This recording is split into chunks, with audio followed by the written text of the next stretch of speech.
Bien le bonjour, j'espère que vous allez bien. Je vous retrouve dans une nouvelle vidéo, dernière lecture encore, puisque comme je vous l'ai déjà dit probablement, je lis pas mal en ce moment et c'est super cool. D'autant plus que là j'ai réussi à m'accorder, on va dire, un week-end où j'ai pu d'autant plus lire et notamment lire des petits livres. Donc j'en ai lu alors 4,5 puisque le 5e je l'ai vraiment juste commencé mais je l'ai pas du tout fini sur le week-end. En tout cas voilà, plus de 4 livres sur un week-end, ce qui m'a permis de passer d'excellents moments, de bien diminuer ma pile à lire et voilà, d'avancer dans des séries, de lire des livres que j'avais envie de lire depuis longtemps. C'était super cool et du coup je me suis dit que j'allais vous présenter ces 5 petits livres qui m'ont tous fait passer d'excellents moments. Globalement c'était de super lectures, il y en a qui sont quasi ou qui sont des coups de cœur et voilà, je vous propose qu'on commence tout de suite. Et le premier livre que j'ai lu pour ce formidable week-end de marathon livresque, c'est un livre qui me fait envie depuis l'annonce de sa sortie, depuis ma découverte de l'autrice il y a quelques mois maintenant. Je vous en ai parlé à très nombreuses reprises de cette autrice globalement et voilà, c'était un livre que j'attendais impatiemment. J'ai un peu galéré à l'avoir à sa sortie mais depuis qu'il était dans ma pile à lire j'avais qu'une envie, c'était de prendre le temps de me poser dessus et de le dévorer et c'est ce que j'ai pu faire sur ce week-end, donc j'étais d'autant plus ravie. Bien évidemment c'est un psaume pour les recyclés sauvages, le premier tome d'Histoire de moines et de robots de Becky Chambers qui est publié aux éditions La Talente, qui est absolument magnifique, vraiment de toute façon voilà, vous commencez peut-être à le savoir, j'adore le travail éditorial des éditions La Talente. Là ils ont repris la couverture VO mais je trouve que vraiment c'est un objet qui est magnifique. Le très gentil libraire m'a donné le marque-page donc j'ai pu profiter de ma lecture avec le marque-page assorti, c'était formidable. C'est un roman, presque une novella qui est très très court puisqu'il fait à peine un peu plus de 120 pages et voilà, sans grande surprise, c'était formidable. Je sais pas encore si c'est mon préféré de l'autrice parce que comme le format est extrêmement court, encore plus que Apprendre aussi par bonheur, c'est difficile je trouve d'avoir encore une vraie opinion sur l'ensemble par rapport au livre un peu plus long que j'ai lu. Donc j'attends d'avoir lu le deuxième pour vraiment je pense avoir un avis un petit peu plus défini sur voilà si c'est un coup de cœur pour la série ou pas. De toute façon voilà, sans suspense, c'était une excellente lecture, j'ai passé un moment formidable. C'est un livre qui je trouve est éminemment automnal par son ambiance très forestière. On a vraiment des descriptions de la forêt, des arbres, de l'humus, de toutes ces choses un petit peu organiques qui est assez opposé à tout ce que j'ai pu lire de l'autrice jusque là puisqu'on était plus dans des choses assez modernes avec beaucoup de métal, beaucoup de choses plutôt artificielles, de robots, de technologie, etc. Là c'est beaucoup moins le cas dans ce récit, on est vraiment beaucoup plus centré sur la nature, centré sur un petit peu cet esprit voilà, de ralentir et d'essayer de conserver un écosystème. Donc voilà, toute cette écologie en fait qui rentre en ligne de compte, ce qui était voilà, encore une fois moins le cas dans ces récits où il est question de vaisseaux spatiaux et de choses comme ça. Mais du coup on a toute une autre perspective qui s'ouvre finalement sur cet aspect d'écologie au sens large, en sens écosystème ou en sens faire attention à cet écosystème et c'est quelque chose que j'ai vraiment beaucoup apprécié. Voilà, vraiment on avait ce côté automnal, ce côté cocooning aussi avec Frère Dex qui est un moine qui au début du récit jardine en fait, c'est un moine jardinier. On a encore cet aspect de nature extrêmement présent qui aide du coup à nourrir la cité dans laquelle elle habite et qui en fait se trouve pas satisfait par la vie qu'elle mène et va essayer de changer, va essayer de trouver un autre but, un autre sens à sa vie et on va la suivre un petit peu dans cette aventure et c'est vraiment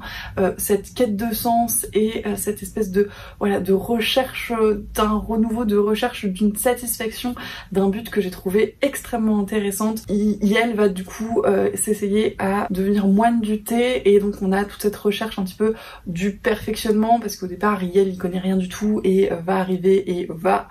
pas vraiment se planter mais bon, c'est quand même loin d'un succès retentissant mais Riel va apprendre de ses erreurs, va progresser et vraiment c'est une espèce de période d'apprentissage que j'ai vraiment beaucoup appréciée même si elle est très courte au début du récit, ça m'a vraiment beaucoup plu et puis toujours dans cette quête un petit peu de sens, de satisfaction, de but et bah Yael va chercher plus loin et va poursuivre un petit peu sa quête et c'est là qu'elle va rencontrer le robot et qui va s'en suivre une espèce de discussion un petit peu philosophique entre ces deux personnages puisque le robot demande en fait, lui est à la recherche du but des hommes, du sens des hommes et de ce dont ils ont besoin, et du coup leurs deux questionnements finalement vont rentrer un petit peu en collision, et c'était hyper intéressant. Voilà, comme je vous le disais, plein de philosophie, plein de questions plus ou moins profondes et à la fois intéressantes, et dans cette espèce de cocon un petit peu confortable, mais à la fois on sent que Dex c'est pas bien, mais pour une raison un petit peu difficile à appréhender, et c'est assez frappant je trouve, parce que c'est des choses qui arrivent, qui me sont arrivées, qui peuvent arriver à tout le monde, de se réveiller un matin et de se trouver pas bien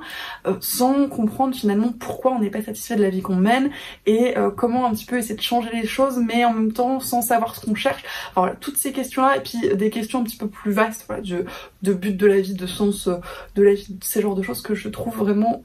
assez fondamentales et extrêmement intéressantes dans la façon dont elles sont traitées dans le récit. C'est du grand Becky Chambers, encore une fois. Il y a beaucoup d'inclusivité, puisque typiquement donc Frère Dex est un personnage non binaire. Yael se définit sans genre. On parle un petit peu de sa sexualité à certains moments, puisque il y a des personnages qui elle trouve attirants, et du coup on l'aborde très succinctement par ce biais-là. Le robot est également non genré, donc c'est intéressant aussi de juste dire que c'est comme ça, et c'est pas vraiment un sujet, mais c'est un petit peu traité quand même. J'ai trouvé ça chouette. J'ai beaucoup apprécié, voilà, cette espèce de cocon que Becky Chambers sait toujours très bien mettre en scène, par son écriture, par les thèmes qu'elle aborde, par la façon dont elle les aborde, par ses personnages qui à la fois font des choses un petit peu courageuses et un petit peu dangereuses parfois, et sont à la recherche un petit peu voilà, de vérité, de sens, etc. Et puis à d'autres moments font la cuisine, coupent des oignons, et ont la même opinion que moi sur les oignons d'ailleurs, à savoir que c'est vraiment un légume formidable, et qu'il n'y a aucun plat qui ne mériterait pas qu'on lui rajoute un oignon dedans pour être meilleur. Vraiment, je pense qu'on a les mêmes appétences culinaires, on va dire. Comme je vous le disais, j'ai passé un super moment dans ce livre, ça se lit extrêmement vite. C'est juste un petit moment de voilà, de doudou, de prendre soin de soi, et d'avoir conscience aussi que c'est pas parce qu'on prend soin des autres, que c'est pas parce qu'on est la personne qui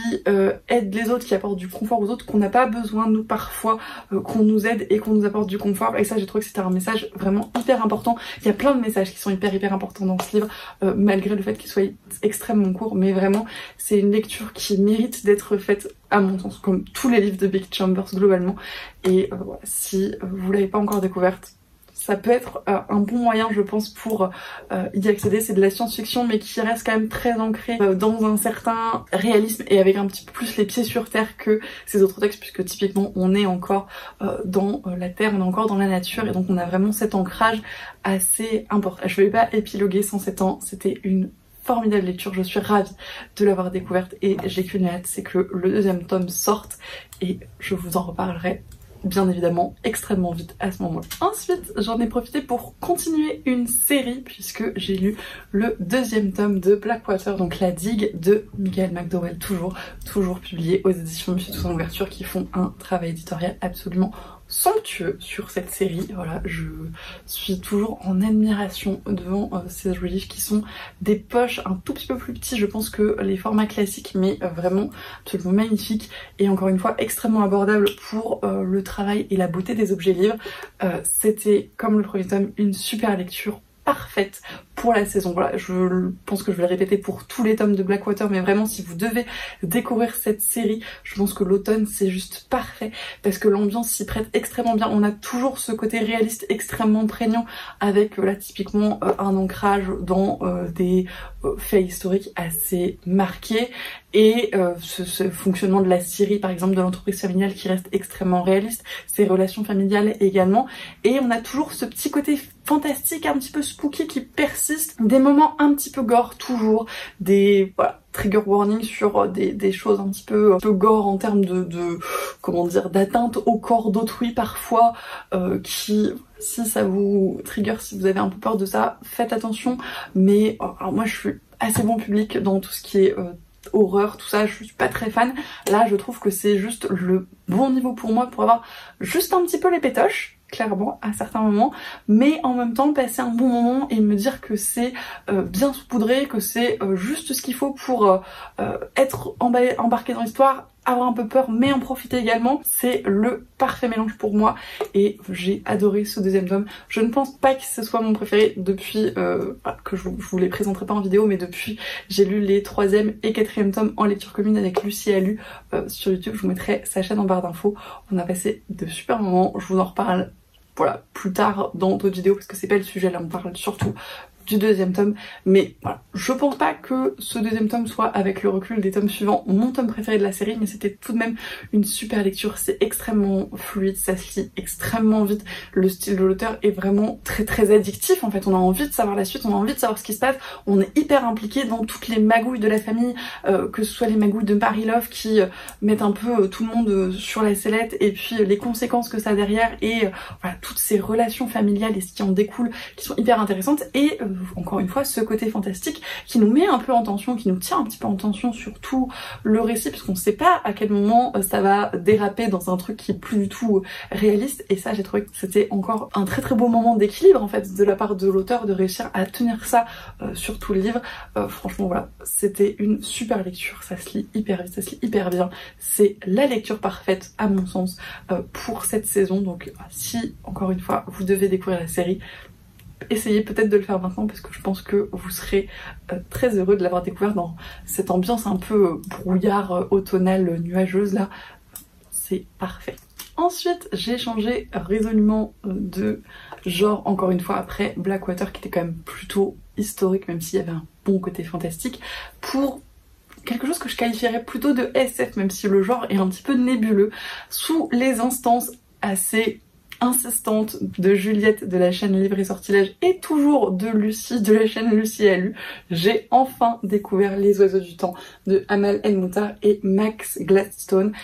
Toutes les deux avaient plutôt encensé ce récit qui en plus a gagné un prix Hugo, donc était dans ma liste des livres à lire pour ce prix. Voilà. Raison de plus pour moi pour me jeter dessus, et voilà, encore une fois comme pour toutes les lectures de cette vidéo, je n'ai pas du tout été déçue de cette découverte, bien au contraire, ça a été une super lecture. Alors c'est un livre qui est un petit peu particulier, on m'avait prévenu dans le sens où c'est pas de la SF classique, c'est une structure assez différente. C'est semi-épistolaire je dirais, puisqu'on a quand même des passages un petit peu plus narratifs, mais globalement on suit le récit et l'évolution de la relation entre les deux personnages, donc Rouge et Bleu, par le biais de des lettres qu'elles s'adressent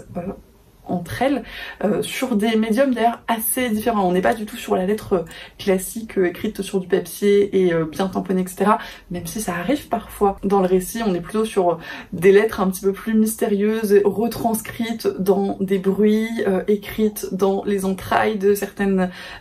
formes de vie. Enfin, voilà, on est plutôt sur ce style-là, vous voyez. Mais c'est une lecture qui vraiment était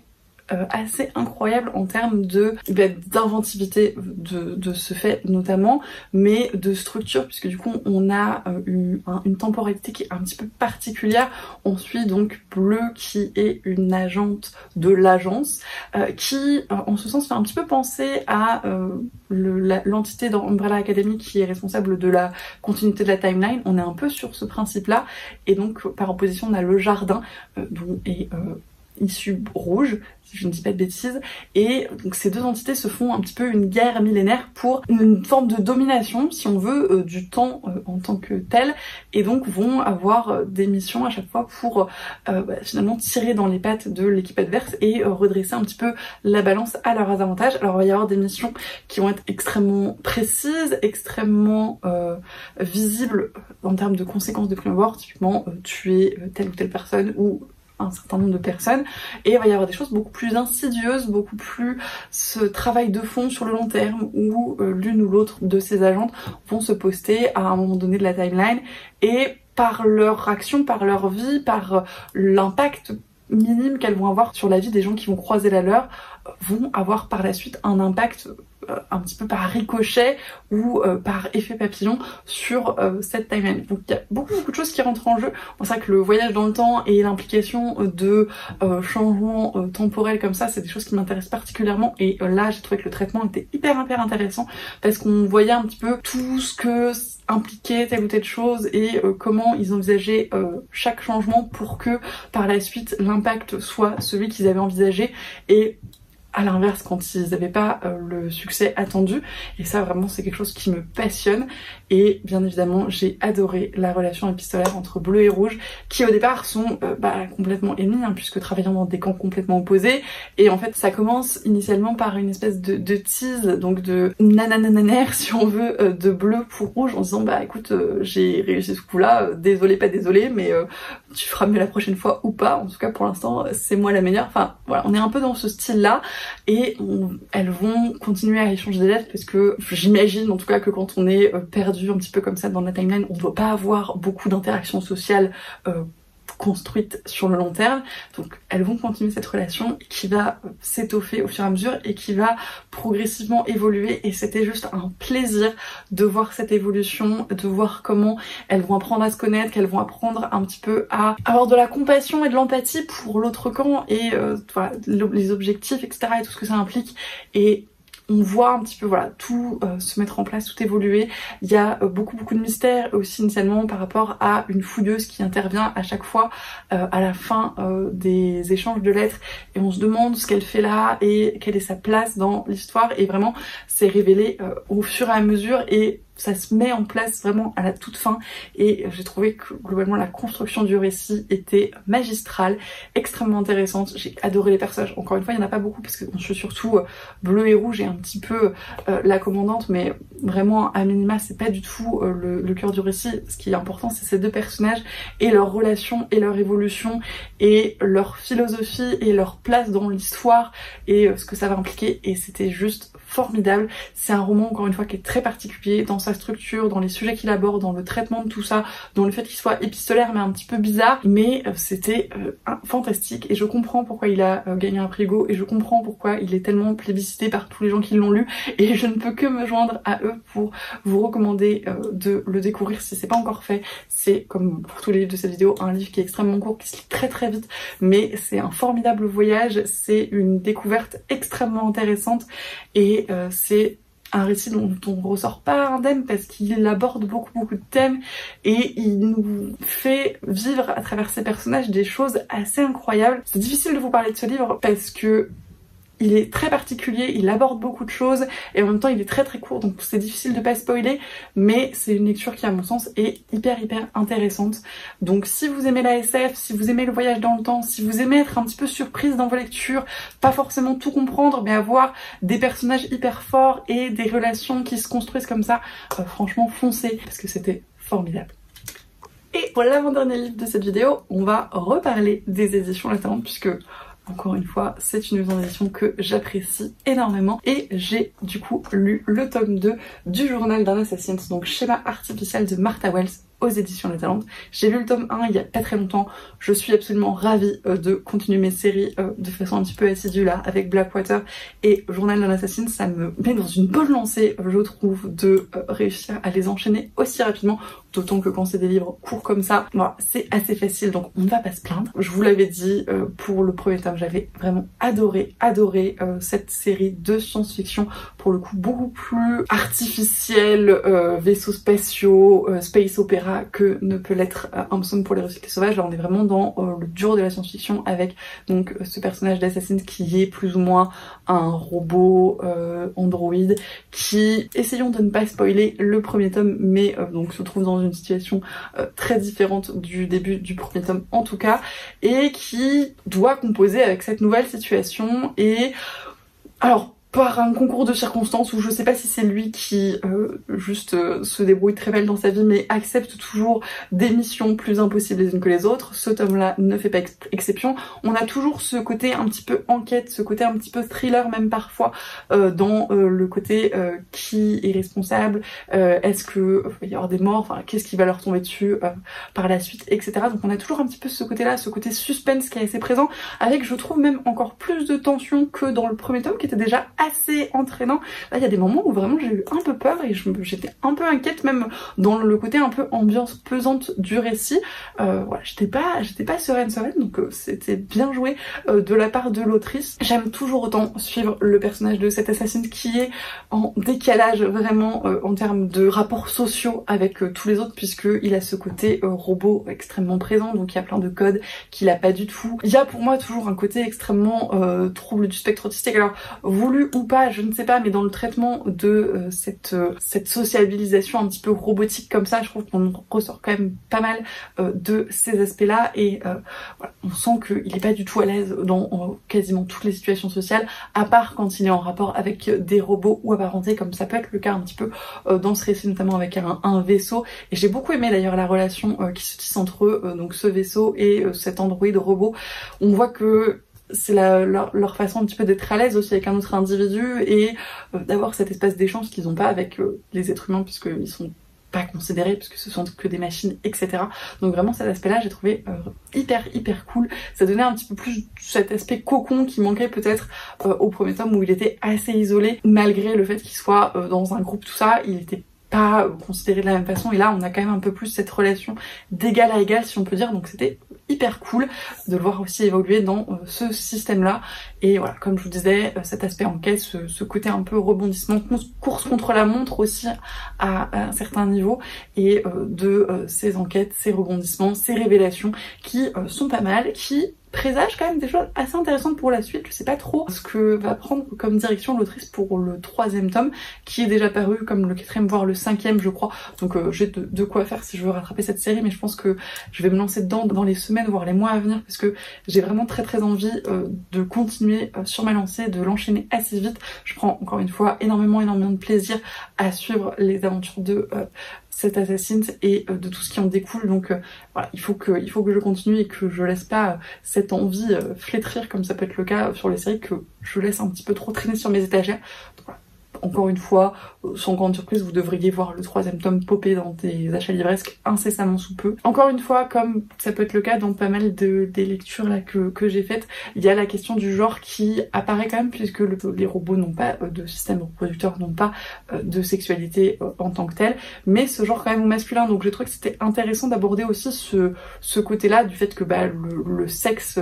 génétique, le sexe anatomique ne préjuge pas du genre et de l'identité de genre en elle-même. Et c'est pareil, c'est un sujet sans être un sujet, parce que c'est juste traité comme ça et passer outre, mais c'était, je trouve, assez intéressant, d'autant que voilà, cette assassine se questionne un petit peu sur la sexualité humaine et tout ce que ça implique, donc on sent que c'est des questions qui, même si il n'en a pas lucidité, même s'il n'est pas touché par ça, intéresse quand même. Donc voilà, tout cet aspect-là était intéressant, était bien traité, je trouve. Et voilà, comme je vous le disais, c'est un personnage que j'aime beaucoup. Il a un humour un petit peu pince sans rire, sarcastique aussi, parce qu'on est dans sa tête, on suit un petit peu toutes ces réflexions que j'aime beaucoup également. Je suis très cliente de ce genre de réflexion. Donc encore une fois, j'ai passé un super moment entre les pages de ce tome et j'ai très hâte de lire la suite. Je vous en reparle, je pense, très vite. Et donc le dernier livre de cette espèce de marathon de courte lecture, je ne l'ai pas fini, comme je vous le disais, pendant ce week-end, mais juste après, et j'ai passé encore une fois, comme pour tous les livres de cette vidéo, un super moment avec L'âme de l'empereur, donc de Brandon Sanderson, qui est aussi d'ailleurs un gagnant des prix Hugo. C'est un peu une session spéciale prix Hugo aussi finalement, qui est publiée au livre de poche et qui est de la fantasy comme Brandon Sanderson sait extrêmement bien le faire, avec un système de magie très bien développé, ce qui est assez étonnant et impressionnant au vu du peu de pages que comprend ce récit, mais donc un système de magie qui repose sur la falsification d'objets, voire de personnes, et c'est un petit peu le sujet de ce livre en particulier. Les falsificateurs vont en fait réécrire l'histoire d'un objet à l'aide de tampons qui vont voilà, en disant que par exemple une porte a été conçue d'une façon différente à son origine, redéfinir la porte et du coup changer celle-ci, mais vraiment en profondeur. Et ça va être un petit peu toute l'histoire de cette magie et de ce livre, puisque l'âme de l'empereur, ce n'est pas une figure de style, c'est vraiment le sujet du récit, le sujet du livre. Je vous laisserai découvrir un petit peu dans quelle mesure et qu'est-ce que ça implique, parce que encore une fois c'est un livre très très court, je ne veux pas vous spoiler, mais c'était formidable. C'est assez différent de ce que j'ai pu lire de Brandon Sanderson pour l'instant, c'est-à-dire Fils des Brumes, qui est beaucoup plus dans l'action, beaucoup plus dans les rebondissements, avec un univers qui s'ouvre au fur et à mesure. Là on est dans un huis clos, donc c'est vraiment une ambiance très très différente, avec en plus une espèce de course contre la montre, mais qui a un côté assez peu osé, parce que il y a ce huis clos et ce cocon qui fait qu'on est assez restreint, donc on prend le temps dans l'urgence. C'est un petit peu paradoxal, mais c'est un peu ça, dans ce côté aussi un peu artistique, puisque la falsification a quand même beaucoup cette notion-là, avec les faux de tableaux, ce genre de choses, mais pas que, sur l'architecture, etc. Ça aborde aussi tous ces aspects-là, et de l'humain en lui-même. Et donc ouais, ce côté art, ce côté artiste, ce côté œuvre d'art et chef-d'œuvre aussi qui est assez présent, et notamment dans le personnage principal, donc Shay, qui est plus ou moins engagé, menacé, forcé de faire un travail particulier, et qui va se trouver en fait prise au jeu de ce travail et de ce que ça demande d'elle en tant que artiste, et de ce que ça demande de ses capacités et du cheminement, etc. Et du fait que si elle y arrive, c'est un exploit, c'est un chef-d'œuvre, et de cet engrenage qui fait que finalement, même si elle est forcée, elle a envie de continuer pour prouver qu'elle en est capable, et que c'est la première et la seule à être capable de faire ça. Donc il y a tout ce côté-là que j'ai trouvé extrêmement intéressant, dans cette ambivalence un petit peu qui se crée au fur et à mesure du récit. Encore une fois, c'est un huis clos, donc il y a peu de personnages, mais les relations qui sont développées entre ces personnages, et notamment le plus marquant, je pense, c'est Gaotan et l'empereur aussi, d'une certaine façon, sont hyper intéressantes et très différentes dans leur construction et dans ce sur quoi elles reposent, mais vraiment extrêmement intéressantes. Et comme pour les Fils des Brumes que j'ai pu lire de l'auteur, je trouve qu'il gère très très bien son personnage principal, donc Shay ici, qui est hyper intéressante à suivre, hyper intelligente, et qui a notamment une intelligence sociale et des gens et de l'analyse des gens qui est juste incroyable à suivre, extrêmement intelligente. Elle m'a un peu fait penser au Mentaliste par certains aspects, et vraiment pareil, c'est un côté que j'adore dans mes lectures, quand les personnages ont un petit peu ce côté très analytique des autres, et qui leur redisent et tout. Voilà, c'est quelque chose que j'adore lire, donc là j'étais absolument ravie. Et voilà, encore une fois, ça se lit tout seul, le style de Brandon Sanderson est extraordinairement fluide. On a envie de savoir, on a envie de voir si elle va y arriver, si elle va arriver au bout, si ça va la porter jusque là, ou si elle va se dire que peut-être son évasion prime sur la réalisation de ce chef-d'œuvre. Enfin voilà, toutes ces questions qui restent en suspens et qui sont hyper intéressantes et hyper bien développées. C'était une super lecture, c'est un bon one-shot dans le sens où l'histoire est bien conclue à la fin, et on a quand même une petite ouverture, et on se dit finalement l'univers continue par la suite, et c'est vraiment un super sentiment, je trouve, à la fermeture d'un livre. Donc j'ai passé un super moment, j'ai adoré le système de magie, j'ai adoré retrouver la plume de Brandon Sanderson. Je sais que a priori Elantris se passe dans le même univers que ce récit-là, et je pense que c'est le prochain que je découvrirai de l'auteur pour rester un petit peu dans cette continuité, parce que c'est un univers qui m'a vraiment beaucoup plu. Il y a une postface à la fin de ce récit où il explique un petit peu ses inspirations, notamment asiatiques et coréennes, sur ces histoires de tampons que pouvaient appliquer les empereurs coréens à une certaine époque pour marquer une œuvre d'art comme étant leur favorite, et qui du coup changeait un petit peu finalement cette œuvre par juste la position de ce tampon. Et du coup lui a voulu travailler un petit peu plus loin que ça, et je trouve que c'était hyper intéressant, et de voir un petit peu finalement le dessous de ses réflexions, de ses inspirations. C'était passionnant, et j'ai vraiment envie d'en savoir plus sur cet univers que je trouve très très intéressant, voilà, par ses aspirations asiatiques, mais également par ces systèmes de magie qui sont juste incroyables. Et comme pour tous les livres de cette vidéo, vraiment je j'ai adoré ma lecture, j'ai passé un formidable moment et je peux que vous la recommander. Si vous voulez découvrir Brandon Sanderson, je pense que c'est une bonne porte d'entrée parce que c'est pas trop intimidant, mais on voit un petit peu tout ce qu'il est capable de faire en termes de, voilà, de système de magie, d'univers, de construction, de personnages et tout ce qu'il est capable de développer dans un récit aussi court. Alors le fait que ce soit un huis clos, je pense, aide beaucoup pour restreindre un petit peu tout ça, mais c'est tellement bien maîtrisé que ça pose pas du tout de soucis et que c'est un super moment. Donc je vais conclure comme pour tous les autres livres de cette vidéo, je vous le recommande très chaudement. Et c'en est tout donc pour cette vidéo de lecture absolument formidable, donc très courte mais non moins intéressante, et vraiment je suis absolument ravie de toutes les avoir découvertes. Comme vous l'avez vu, il y a pas mal de privos, il y a pas mal de suites et globalement c'était d'excellents moments de lecture que je ne peux que vous recommander dans l'intégralité vraiment des livres de cette vidéo, tellement je me suis éclatée dans ces livres, tellement j'ai pris de plaisir à découvrir tous ces univers, que ce soit de fantasy, de science-fiction et d'historique fantastique un petit peu. C'était juste trop chouette. Peu importe le livre que vous choisissez dans cette vidéo, j'espère, mais j'ai peu d'inquiétude sur le fait que vous passiez un excellent moment comme j'ai pu le passer. N'hésitez pas encore une fois à me dire si certains des livres que j'ai présentés vous tentent, ou si vous en avez déjà lu certains, et à ce moment-là, qu'est-ce que vous en avez pensé. J'espère qu'ils vous ont autant plu qu'à moi. Je tenais encore une fois, bien évidemment, à vous remercier pour tous vos retours en commentaire, en message sur Instagram. Au moment où je tourne cette vidéo, on a fait le premier live Explore a Livre, donc le crash test hier, et c'était vraiment trop cool d'échanger avec vous en direct, d'avoir un petit peu ces retours en live typiquement, et c'était un super moment. Donc merci également pour ça, merci d'avoir été présent et d'avoir échangé avec nous. On était absolument ravis de pouvoir faire ça, et c'était trop cool. Donc vivement le 1er novembre pour le premier vrai live Explore a Livre sur la lecture commune donc de Les Oubliés de la Masse de Floriane Soulas. Je vous le rappelle comme ça au cas où. Il vous reste une bonne quinzaine si vous voulez participer avec nous à cette lecture commune. Merci encore en tout cas pour tout ça, et comme d'habitude je vous souhaite d'excellentes lectures et je vous dis à la prochaine.